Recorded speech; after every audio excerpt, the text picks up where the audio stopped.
जी हाँ, नमस्कार मित्रों। तो आज है 10 अक्टूबर सोमवार।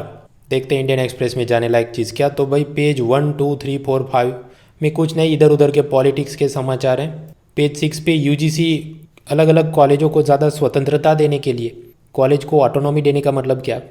देखिए, सामान्य रूप से एक यूनिवर्सिटी होती है, यूनिवर्सिटी के नीचे ढेर सारे कॉलेज होते हैं। तो हर एक कॉलेज का क्या सिलेबस होगा, उसमें क्या एडमिशन के नॉर्म्स होंगे, वहाँ पर जो फैकल्टी प्रोफेसर का रिक्रूटमेंट होगा, उनकी सैलरी होगी, वो सब के नियम यूनिवर्सिटी बनाती है।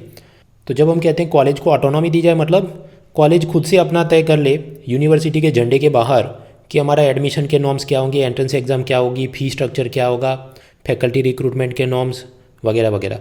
तो उसे हम कहेंगे कॉलेज को ऑटोनॉमी देना। तो नेशनल एजुकेशन पॉलिसी 2020, राष्ट्रीय शिक्षा नीति में इसकी सब बात थी और यूजीसी ने कहा ये हम करेंगे। हाँ, तो करने तो ये कुछ काम का नहीं, बहुत दिमाग खर्च करने का मतलब नहीं। प्रश्न तो खर्च करने का मतलब नहीं, दिमाग तो 1 मिनट तक समझाया क्यों, ताकि मैं आपको बता सकूं कि वो काम का नहीं है। क्योंकि ये करंट अफेयर्स वाले देखना, इसके आज से पीछे बहुत पीएचडी करवाएंगे आपको। आगे बढ़ो। पेज 7, इंडिया और यूके के बीच फ्री ट्रेड अग्रीमेंट, मुक्त व्यापार समझौता, उसका नेगोशिएशन मंत्रणा चल रही है। मतलब कि एक दूसरे के इंपोर्ट एक्सपोर्ट पे कम टैक्स लगाएंगे, ऐसी सब बात। अब वो नहीं हो रहा है, डील क्यों कंप्लीट नहीं हो रहा है, उसके 2 3 कारण हैं।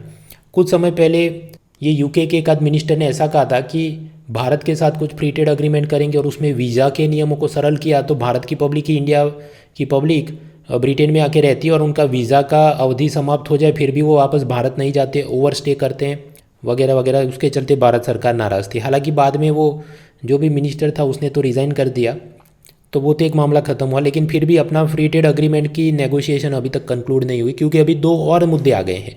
पहला मुद्दा है डेटा लोकलाइजेशन। डेटा लोकलाइजेशन ये कहता है कि भारत के कस्टमर और यूज़र्स का डेटा भारत के अंदर ही कोई सर्वर में रहना चाहिए।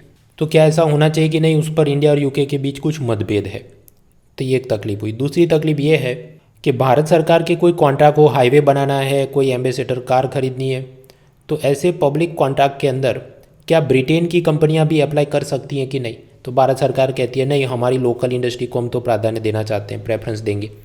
तो उस पर ब्रिटेन सरकार को एतराज़ है कि नहीं, हमारी कंपनियों को भी आपके सरकारी टेंडर कॉन्ट्रैक्ट ठेकों में अप्लाई करने की, अर्जी डालने की अनुमति होनी चाहिए। तो ये 2 मसलों के चलते वापस लड़ाई शुरू हो गई।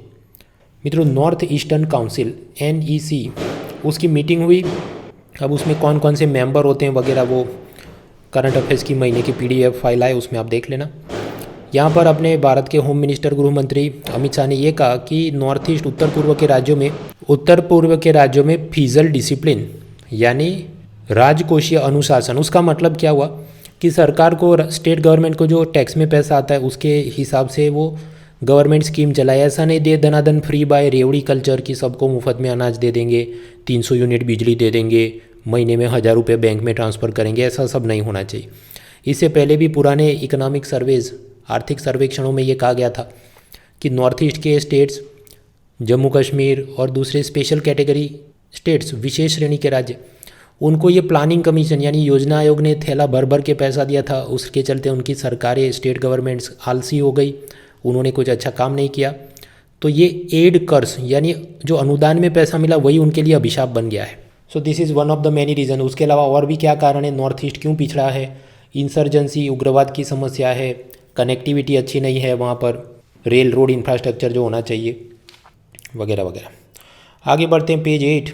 कॉलम्स में वही सब, अपना GDP ग्रोथ में तकलीफ आ रही है क्योंकि महंगाई बढ़ रही है, एक्सपोर्ट गिर रहे हैं वगैरह। तो अगले साल इकोनॉमिक सर्वे आने दो, एक साल समझ लेंगे। पेज 9 पे चले, मतलब पेज 8 पे इसके अलावा और भी कॉलम है लेकिन कुछ मज़ा नहीं है। वही सब शिवसेना का इलेक्शन सिंबल और नेशनल एजुकेशन पॉलिसी, वही सब पुरानी बातें रिपीट हो रही। पेज 9 पर कॉलम है फ्री बाइस के फेवर में। फ्री बाइस रेवड़ी कल्चर, मतलब ये लोक लुभावन योजना है। 300 यूनिट मुफ्त में बिजली, महिलाओं के बैंक अकाउंट में 1000 रुपये देंगे, फ्री में स्कूटी मोपेड देंगे, अम्मा इडली 1 रुपये में देंगे वगैरह वगैरह। तो यहाँ पर उसके डिफेंस में लिखा गया कि भाई ये सब में कुछ गलत नहीं है। Directive principles of state policy, राजनीति के पथदर्शक सिद्धांत, उसमें आर्टिकल 36 और 39 कुछ ये कहता है कि जस्ट सोशल ऑर्डर, न्यायोचित सामाजिक व्यवस्था कायम हो, concentration of wealth need to be prevented, संपत्ति का संग्रह, केंद्रीकरण कुछ अदानी अंबानी के हाथ में ना हो। तो इसके लिए ऐसा सोशल जस्टिस, सामाजिक न्याय करना है तो फ्री बाय देना ज़रूरी है कि वीमेन के बैंक खाते में 1000 रुपये जमा करना ज़रूरी है। सरकारी अन्न वितरण योजना, पब्लिक डिस्ट्रीब्यूशन स्कीम, तो वो तो एसेंशियल चीज़ है, वो तो होना चाहिए, बेसिक ह्यूमन राइट है वो गरीबों के लिए।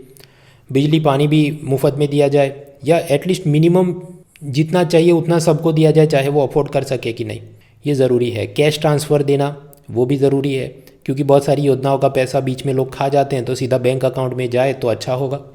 Economic advisory council to prime minister, उसने अपने एक रिपोर्ट में ये पाया कि अगर कोई इंसान महीने में 20,000 रुपये भी कमाता है, तो भारत का अगर हम इनकम पिरामिड बनाएं कि सबसे टॉप में अदानी अंबानी बैठे होंगे, तो वो पिरामिड के टॉप 10% होंगे, उसमें आप आ जाएंगे अगर आप महीने का 20,000 रुपये भी कमाते हैं। इसका मतलब क्या कि सोचो, ज़्यादातर 80% of our population income pyramid के अंदर वो 20,000 रुपये भी कमा नहीं पा रहे। तो ऐसी स्थिति में अगर थोड़ी बहुत फ्री बाई दी जाए तो उसमें क्या गलत है, वो करना ज़रूरी है। खैर ये सब प्रीलिम के लिए नहीं, जब मेंस में और निबंध में आप लिख रहे हैं तो argument in favour and against में ये सब चीज़ें भी आपने जिक्र करना होगा। बाकी वही सब हिंदू मुस्लिम RRS टाइप की कॉलम चल रही जो काम की नहीं। पेज 10 पर बड़ा सा इंटरव्यू आदित्य ठाकरे का, एग्जाम पॉइंट ऑफ व्यू से काम का नहीं। पेज 11 शिवसेना का इलेक्शन सिंबल के बारे में जो कंट्रोवर्सी चल रही है, क्योंकि उसमें 2 गुट पड़ गए थे, वो मैंने आपको आगे भी बताया, वो महीने की PDF फाइल में एक बार थियरी समझ लो, आगे बढ़ो। दूसरी एक एक्सप्लेन सीरीज़ है रोजेटा स्टोन। इजिप्ट के अंदर एक ये बड़ी सी शिला या पत्थर पाया गया था, जिस पे अलग अलग कुछ 3 भाषाओं में सब लिखा है। फिर ब्रिटिश म्यूजियम में उसे ले गए थे, और इसकी स्टडी के आसपास ही इजिप्टोलॉजी यानी कि इजिप्ट की हिस्ट्री कल्चर को समझना ऐसा नया एक विषय जन्म लेता है। तो इजिप्ट के आर्कियोलॉजिस्ट, मतलब पुरातत्व शास्त्री, वो ये कह रहे हैं, उनका ऑनलाइन कैंपेन चल रहा है कि ये ब्रिटिश म्यूजियम में जो रोजेटा स्टोन की शिला है वो हमको वापस करो, ये हमारी धरोहर है। फिर तीसरी एक्सप्लेन सीरीज है भारत का एग्रीकल्चर में प्रोडक्शन, ये सब हम नहीं करने बैठेंगे, ये सारा पूरे साल का डेटा अगले साल इकोनॉमिक सर्वे आने दो, जनवरी फरवरी में, उसमें एक साथ देख लेंगे। फिर कुछ कंट्रोवर्सी चल रही है कि दिल्ली में 10,000 लोगों ने बुद्ध धर्म स्वीकार किया, और ऐसे ये धर्म परिवर्तन सभा में आम आदमी पार्टी के भी एक मिनिस्टर थे, फिर उसको रिज़ाइन करना पड़ा। फिर 1956 अक्टूबर 15 तारीख को नागपुर में डॉक्टर आम्बेडकर ने भी हिंदू धर्म से बुद्ध धर्म अंगीकार किया था, और उन्होंने 22 प्रतिज्ञाएं ली थी। उसकी सब चीज़ें हैं, खैर वो जनरल नॉलेज थोड़ी होनी चाहिए। यहाँ पर पूरी जो बीजेपी और आम आदमी पार्टी की कंट्रोवर्सी, वो इतना अपने लिए एग्ज़ाम में काम का नहीं। पेज 12 इंटरनेशनल समाचार में सिंगापुर में कोरोना लॉकडाउन के साथ जुड़े जितने भी रोक टोक थी वो सारी अब से हट जाएंगी। अब वैसे वो कर सकते हैं, क्योंकि आप समझिए वहाँ पर जो पॉपुलेशन कम है, स्वच्छता के नियम बहुत ही सख्त होते हैं, और ज़्यादातर लोगों ने वैक्सीन ली होगी, मास्क वगैरह पहनते होंगे, साफ़ सफाई रखते होंगे, तो वहाँ इतनी सख्ती ज़रूरी नहीं जो बाकी देशों में होती है। इजिप्ट देश में आर्थिक संकट चल रहा है, लेकिन फिर भी उनका प्रेसिडेंट, उसको सपना आ गया कि एक नई राजधानी बनाते हैं। तो कैरो शहर के बगल में ही एक नई ऐसी कैपिटल बन रही है, और वहाँ ऐसी बड़ी बड़ी इमारतें जो आपको वॉशिंगटन DC अमेरिका में देखने मिले। लेकिन इसके लिए इजिप्ट ने जो बाहर से लोन में कर्जे में पैसा लिया है, और वो सब डूब जाएगा, वगैरह वगैरह कंट्रोवर्सी। पेज 13 इकोनॉमी, तो ऑनलाइन गेमिंग जैसे PUBG वगैरह पर रेगुलेशन के लिए ministry of electronics and IT उसने एक समिति बनाई थी। अब वो समिति ने अपना, उसका कोई फेमस पर्सन नहीं था, एक चेयरमैन, अलग अलग ऑफिसर्स और नीति आयोग का CEO जो IAS ऑफिसर होगा वगैरह उसमें बैठे थे।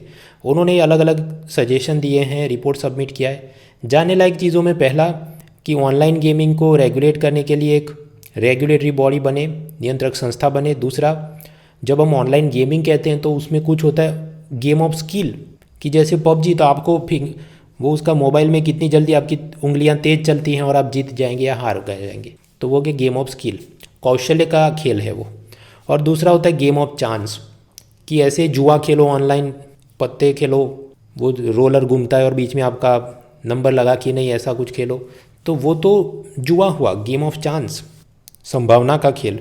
तो वो सब इलीगल होना चाहिए, उसमें लोगों के पैसे बर्बाद हों। दूसरा, ये सब चीज़ों में आप ऑनलाइन गेमिंग खेलते हैं, उसमें नए नए बंदूक, हथियार, आर्मर, स्किन वगैरह के लिए आप पैसा आपको डालना होता है, और फिर आप वो चीज़ें खरीदते हैं और सामने कोई बेच रहा है। तो ये सब के अंदर भी मनी लॉन्ड्रिंग, धन शोधन, मतलब ब्लैक का पैसा वाइट करने का तो कोई खेल नहीं हो रहा है। वो सब चेक करने के लिए prevention of money laundering act के अंतर्गत इन चीज़ों को रेगुलेट किया जाए, ऐसी सब बातें हैं। फिर जो गेम होता है उसमें बहुत ज़्यादा वायलेंस ना हो, छोटे बच्चों का शोषण ना हो, cyber bullying, sexual content, violent content, ये सब के अंदर भी चीज़ों को रेगुलेट करना है और बहुत सारी बातें। अब उसने क्या सजेशन दिए, ये 3-4 मैंने आपको बड़ी बात बताई, और भी 50 सजेशन दिए होंगे, लेकिन ये कोई मुद्दा ऐसा नहीं जैसे डिजिटल पेमेंट या डायरेक्ट टैक्स कोड या जीएसटी है कि हम बहुत और पढ़ने बैठे। इतने तुक्के आप मार लो तो आसानी से 125 वर्ड्स का तो काम हो गया। आगे बढ़ो, फिर अभी वो असल में कुछ कानून बनाएंगे, संस्था बनाएंगे, तो हम इसे और डिटेल में पढ़ेंगे। मित्रों, प्राइम मिनिस्टर ने एक बात कही थी कि 2047 जब भारत को आज़ादी के 100 साल ख़त्म होंगे तो इंडिया को एक डेवलप्ड कंट्री बनना है। डेवलप्ड कंट्री मतलब पर कैपिटा इनकम प्रति व्यक्ति है बहुत ज़्यादा हो, हेल्थ, एजुकेशन, लाइफ एक्सपेक्टेंसी, जीवन प्रत्याशा, ये सब बहुत बेहतर हो। अब ये सब हासिल करना है तो हमारे पास जो डेमोग्राफिक विंडो है, डेमोग्राफिक विंडो का मतलब क्या कि मान लीजिए 15 से 65 की उम्र के जो लोग हैं या 15 to 59 एज के जो लोग हैं जो कि मजदूरी करेंगे, काम करेंगे और जीडीपी अपना बढ़ाएंगे, तो वो कितने साल तक नौजवान रहेंगे, 10 साल, 20 साल। तो वो जो विंडो है, खिड़की है हमारे पास, वो बहुत छोटी है। यानी कि we have a nano demographic window कि जो मान लीजिए 2040 तक का ही अपने पास समय है, तब तक में हमने ये सब निपटा देना है, वरना अपॉर्चुनिटी विल बी लॉस्ट। ऐसा फाइनेंस सेक्रेटरी वित्त सचिव का कहना है। खैर, इस पर भी हम अभी और दिमाग नहीं खर्च करेंगे। जब नया इकोनॉमिक सर्वे आएगा जनवरी-फरवरी 2023, तो उसमें उसने वही सब बातें रिपीट करनी है कि इंडिया को डेवलप कंट्री बनाने के लिए हमने क्या कदम उठाने होंगे, उसका कुछ ब्लूप्रिंट देगा, तो उस वक्त हम वापस वो डिटेल में पढ़ लेंगे। फिर बढ़ते हैं तो पेज 14, 15 स्पोर्ट्स में कुछ खास नहीं। तो ये था आज का newspaper. See you next time.